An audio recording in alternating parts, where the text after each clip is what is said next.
Бүгін жақсы адамдарым әнінің бірінші жолын үйренетін боламыз. Ең оңай тәсілмен осы видео арқылы міндетті түрде үйрене аласыздар. Өйткені мен өте оңай тәсілмен айтатын боламын. Ручка мен қағаздарыңызды алып алыңыздар, сандарын жазып аласыздар, иә. Сол кезде оңай болады, әйтпесе ұмытып қаласыздар. Ең бірінші міне бастайық. Санаймыз, иә. Мынау бізде бірінші перне. 1, 2, 3, 4, 5. Бесінші пернені бас бармақпен басамыз бұлай. Астынан жетінші пернені, яғни жетінші перне деген мынау 5, мынау бесінші перне, 6, 7, жетінші перне. Басамыз бұлай кішкентай саусақпен. Мына қылдың үстінен басамыз. Мына сызықтың дәл алдынан қаттырақ басамыз. Басып тұрамыз да 5 қағыс тартамыз. Алмай кезек төменнен басталады. Төмен, жоғары, төмен, жоғары, төмен. 5 рет, яғни қағыстарында жазып алыңыздар. Төмен, жоғары, төмен, жоғары, төмен. 5 рет. Төмен, жоғары, төмен, жоғары, төмен. Осылай 5 қағыс тартамыз. Барлығын қосып тартамыз енді. 5 қағысты. Сөзімен бірге айтамыз, түсінікті болу үшін буынға бөліп, яғни әрбір қағысқа бір-бір буыннан тірліктен іздеп деген. Тір, төмен қағысқа, сосын лік, тен, із, деп. Сонда екі сөз шықты бізде тірліктен іздеп деген. Тірліктен іздеп. Көрдіңіздер ма? Қиын емес. Буынға мынаны тек пернені жақсылап бассаңыздар, осы қолды ұстау қиын. Мына бүйтіп қағыс қағу қатты бір қиын емес. Осы мына қолды жақсылап ұстаңыздар. Ең бастысы осы қолға мән беріңіздер. Бірақ барлық жағына да мән беріңіздер. Просто мына қиындау, мына қолды ұстау, сосын айтып жатырмын. Дыбыс жақсы шығу үшін мына пернені жақсы басу керек. 5 қағысты үйрендік қой міне. Тірліктен іздеп. Міне төменге сұқ саусақ, жоғарыға бас бармақ. Қағыс қағу білмесеңіз, менің жаңағы YouTube каналымда сабақтарым бар, қағыс қағып үйрену деген. Содан қараңыздар, я болмаса басқа кісілердің де сабақтары бар, жаңа домбыра үйретуші мұғалімдердің. Таба алмай жатсаңыз, егер менен сұраңыз, қағыс қағу сабағы бар ма деп, мен айтатын болам. Ал кеттік. 5 қағысты тағы тартайық. Тірліктен іздеп. Сонда үстінен 5-ші перне, астынан 7-ші перне. Мынау ең басында 1-ші перне болып. 1, 2, 3, 4, 5. Шадасып кетпеңіздер, байқамай алтына басып қойсаңыздар, мүлдем басқа музыка шығады. 5, 7. Түсінікті ғой, 5 рет тартамыз. Міне, 5 қағыс тарттық. Тірліктен іздеп. Үйрендік, 5 қағысты. Кішкентай болса да, міне үйрендік. Осы да мен ойымша үйрену деп аталады. Кішкентай бөлігін үйрену. Әнді толық үйренбесеңіз де. Өйткені кішкентайдан басталады барлығы. Осы жерін жақсылап үйренсеңіз, әрі қарай да жақсы үйрене аласыз деген сөз. Яғни жалпы бөліктерден тұрады, әртүрлі аз-аздан сондай.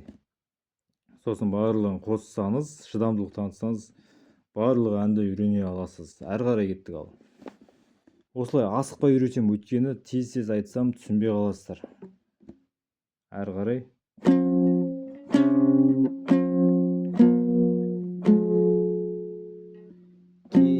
Келеміз пайда. Сандарын жазып алыңыздар, мен айтып отырам. Үсті, асты деп бөлінеді. Жаңа үстінде 5, астында 7 болды ғой. Соны 5-еуін жазып алыңыздар, өздеріңізге ыңғайлы етіп. Я болмаса менде сандық нотасы бар. Тиімді бағада беретін боламын. Ал міне. үстінен 5 астынан 7. Әрі қарай жаңа 5 қағыстан кейін тағы да осы 5 пен 7-ні төмен бірлеп тартамыз. Сосын 8-ші пернеге барамыз, астынан жоғарыға. Қайттан 5 пен 7 төменге. Міне шатасып кетпеңіздер, жазып алыңыздар. Сосын 5 пен 5 екінші саусақпен басамыз, 5 пен 5-ті. Яғни екінші саусақ деген мынау бірінші саусақ, мынау екінші саусақ, мынау бас бармақ. Шатасып кетпеңіздер. Міне қайттан айтам, мынау бізде бірінші перне. Кейбіреулер шатасады, мынау жаңағы саналмайды деп. Мынау бірінші перне, мынау екінші перне. Мұқият қараңыздар. Үшінші перне. Міне екінші саусақпен бастық. Енді міне жаңа келаттық қой былай. 8, қайттан 5 пен 7. Сосын 5 пен 5 жоғары төмен.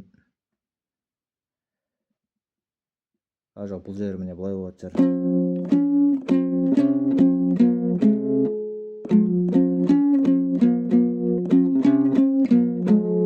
Мына 5 пен 3-ке барамыз. Қайттан айтайын міне.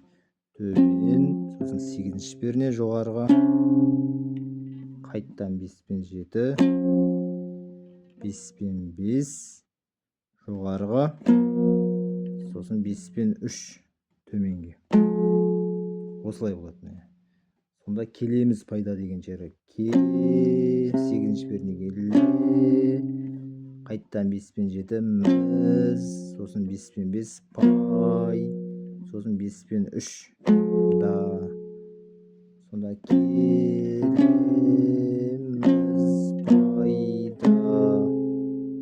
Мына сонында үстін баспауға да болады, басса да болады. Енді өздеріңізге қалай ыңғайлы қараңыздар.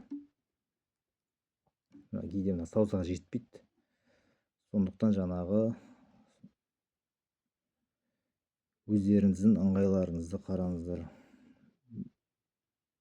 Шамалы созса бірақ жетеді.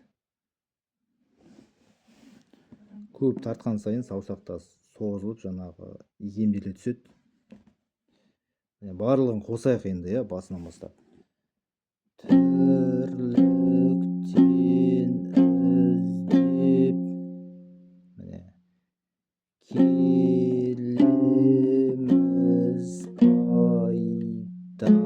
Сандарын жазып алыңыздар.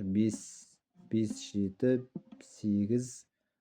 Үсті басылмаса үстін 0 деп қоясыздар. Мына үсті деген мына жағы ғой. Үсті асты деп бөліп жазыңыздар, яғни үстіндегі сан, астындағы сан. 8, 5 пен 7, 5 пен 5, 5 пен 3. Қағыстары алмай кезек төменнен басталады. Төмен, жоғары, төмен, жоғары, төмен, жоғары, төмен. Бұда да 5 қағыс. Сонда біздің бүгінгі үйренгеніміз тірліктен іздеп келеміз пайда. Келесі сабақта мынаны үйретем.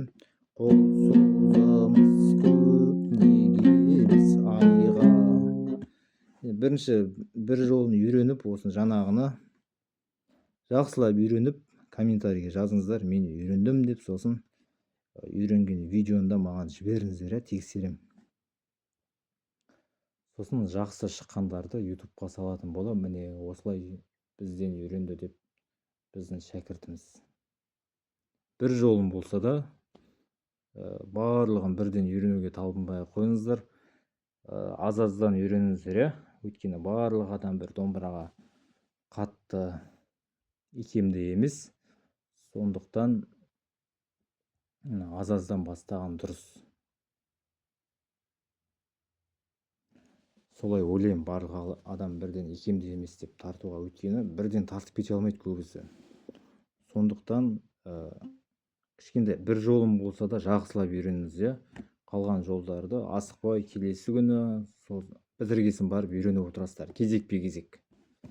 Яғни мен күнделікті шығарып отыруға тырысам. Комментарийге жазыңыздар, каналға жазылып қойыңыздар, комментарийге жазыңыздар, көп жаңағы жазып отырыңыздар комментарийге. Видеодан, сабақты жаңа көріп үйренген сайын үйрендім деп. сөйтіп біз бірге үйренсек тез үйрене аламыз. Ал баршаңызға рахмет. Осы жақсы адамдар мәнін соңына дейін бітірейік. Сосын алла қаласа басқа да әндерді үйретуге тырысамын. Бірақ басқа әндер емес, осы бір әнді жақсылап үйреніп алайық. Bir әннің өзін үйренсеңіздер, бұл жақсы көрсеткіш. Өйткені домбырада әртүрлі әндерді емес, ең бірінші тарту әдісін жақсылап, тартуды меңгеріп алу керек. Сосын жақсылап үйренсеңіз, әрі қарай өздеріңіз-ақ жаймендеп алып кете аласыздар басқа әнді. Bir әнді жақсылап меңгеріп алсаңыздар, әрі қарай алып кету оңайырақ болады. Сондықтан қатты бір асықпай жақсылап үйреніңіздер. Осыған жақсы адамдар мәнінің осы әнді қанша 50-60 па біраз адам үйренсек, жақсы нәтиже болады. Сондай нәтижеге жетейік. Сіздер осы тапсырманы орындасаңыздар, үйрене аласыздар. Ең бастысы мына саусақты жақсылап ұстаңыздар, осы әдемілеп ұстаңыздар, сол маңызды. Домбыраның дауысы келмей жатса, менен сұраңыздар, арнайы приложение бар, домбыраны келтіруге арналған. Солай. Ал енді кім үйренді, осы ертеңге қалдырмай, осы бүгін үйреніп алыңыздар, бүгін уақыттарыңыз болса, дәптеріңізге жазып, сосын неше минутта үйрендіңіздер, сонда жаза кетіңіздер, бір-бірімізбен жарысып осылай үйренейік. Ал баршаңызға сәттілік, құрметті ағайын.